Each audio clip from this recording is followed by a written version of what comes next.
Richard was asking where credibility is concerned.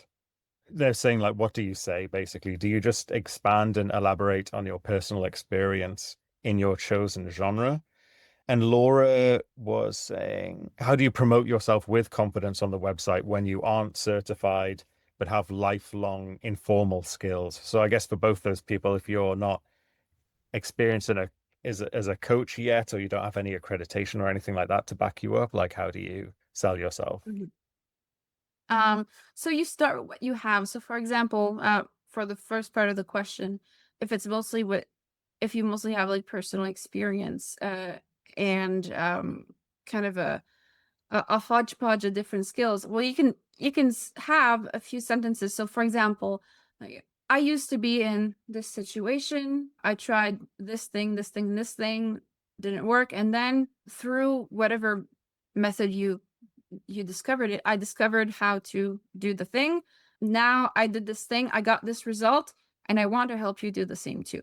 And so just from that like from that base, you're going to be able to at least get to have a few conversations and at least book, a few, if not lower paying like pro bono clients. And then from there you'll be able to, and even paying clients in some cases. Um I've seen a lot of coaches just talk about their experience and their results and get like a ton of clients. But the more people that you work with, the more confidence that you'll have that you can not only help yourself, but help other people as well.